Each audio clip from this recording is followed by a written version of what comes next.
जून 2025, middle east का इतिहास बदल गया। ईरान और इजराइल अपने दशकों पुराने छाया युद्ध से निकलकर खुली लड़ाई में उतर आए। ये 12 दिन का युद्ध सिर्फ दो देशों का टकराव नहीं था, बल्कि पूरी दुनिया की जियोपॉलिटिक्स को हिला देने वाला पल था। सवाल ये था, ईरान जिसे कमजोर माना जा रहा था, कैसे इस युद्ध में जीत गया, जबकि इसराइल अपने लक्ष्यों में नाकाम रहा।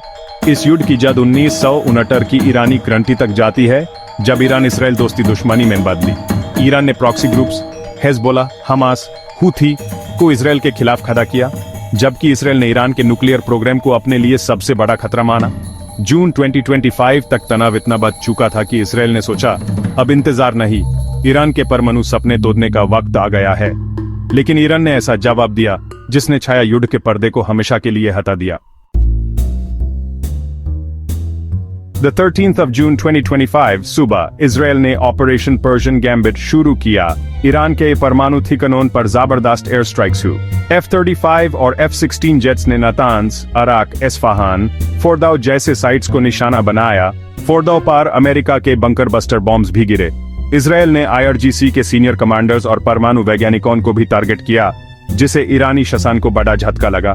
शहरी इलाकों के पास हुई बमबारी में कई नागरिक मारे गए, 600 से ज्यादा। इसराइल को लगा था कि ईरानी जनता अपने शासन के खिलाफ हो जाएगी, लेकिन उल्टा राष्ट्रवाद की लहर ने शासन को और मजबूत कर दिया। इसराइल की साइकोलॉजिकल वॉरफेयर भी पलट गई।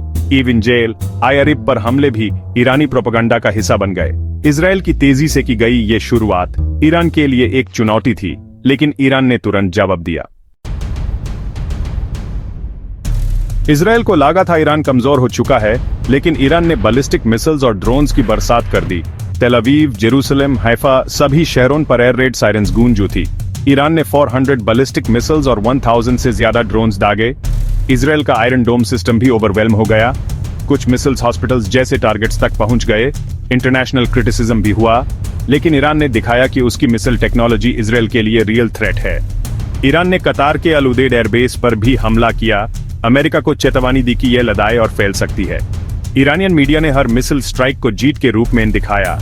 इसराइल में अफरा तफरी मच गई, स्कूल बाजार बैंड हो गए, लोग बंकर्स में छुपने लगे। ईरान की इस क्षमता ने मिडिल ईस्ट का शक्ति संतुलन हमेशा के लिए बदल दिया।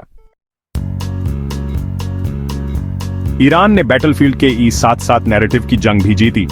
UN में ईरान ने खुद को पीड़ित देश दिखाया, इसराइल को अग्रेसर। अयतोल्ला खमेनी के भाषण, IRGC के शहीद और राष्ट्रवाद की लहर ने देश को एकजुट कर दिया। ईरान ने सोशल मीडिया और प्रोपेगेंडा का भरपूर इस्तेमाल किया, इसराइल की बर्बरता को हाईलाइट किया। इसराइल के सिंबॉलिक टारगेट्स पर हमले भी ईरान के नैरेटिव का हिस्सा बन गए।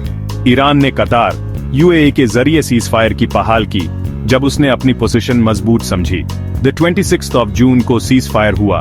ईरान ने दिखाया कि वो शांति चाहता है, लेकिन हार नहीं मानी। प्रोपेगेंडा और कूटनीति से ईरान ने अपनी हार को जीत में बदल दिया। 12 दिन बाद इसराइल अपने मुख्य लक्ष्यों में नाकाम रहा। न्यूक्लियर प्रोग्राम को खत्म करने की कोशिश सिर्फ कुछ महीने या 1-2 साल के लिए सक्सेसफुल रही। फोर्डो फैसिलिटी पर सबसे ज्यादा फोकस, लेकिन ईरान ने फिसल मटेरियल पहले ही हटा दिया था। ये एक मेजर इंटेलिजेंस फेलियर था। रिजीम चेंज का सपना भी टूट गया। हमलों ने ईरानी राष्ट्रवाद को और भड़का दिया। IRGC कमांडर्स की हत्या ने उन्हें शहीद बना दिया। शासन और मजबूत हो गया। इसराइल की मिलिट्री सुपीरियरिटी पर सवाल उठ गए। उसकी डिटेरेंस कमजोर हो गई। इसराइल ने एक महंगी लड़ाई लड़ी, इंटरनेशनल क्रिटिसिज्म झेला, लेकिन हासिल कुछ नहीं हुआ। यह एक स्पष्ट स्ट्रेटेजिक हार थी। युद्ध के दौरान अमेरिका ने इसराइल को बॉम्ब्स और इंटेलिजेंस दिया, लेकिन अपनी सेना नहीं भेजी। ट्रंप ने सपोर्ट दिया, पर डायरेक्ट इन्वॉल्वमेंट से बच गए। यह इसराइल के लिए झटका था। ईरान को चीन और रूस का पर्दे के पीछे से समर्थन मिला। UN में इसराइल के खिलाफ प्रस्ताव और डिप्लोमेटिक कवर। युद्ध के बाद ईरान ने चीन रूस से टाइज और मजबूत किए।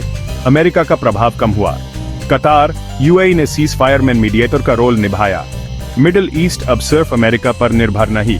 न्यूक्लियर टॉक्स फिर से शुरू होने की उम्मीद बनी, लेकिन ईरान ने IAEA से कोऑपरेशन रोक दिया। अंतर्राष्ट्रीय शक्ति संतुलन बदल रहा है। अमेरिका सीमित, चीन रूस उभारते हुए।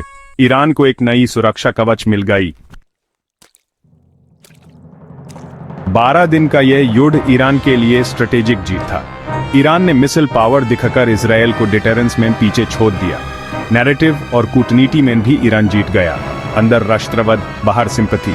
इजराइल का रिजीम चेंज का सपना चुरमुरा गया, ईरानी शसान और मजबूत हो गया। इजराइल की मिलिट्री और इंटेलिजेंस की सीमेंट सामने आ गई, उसकी छवि को नुकसान हुआ।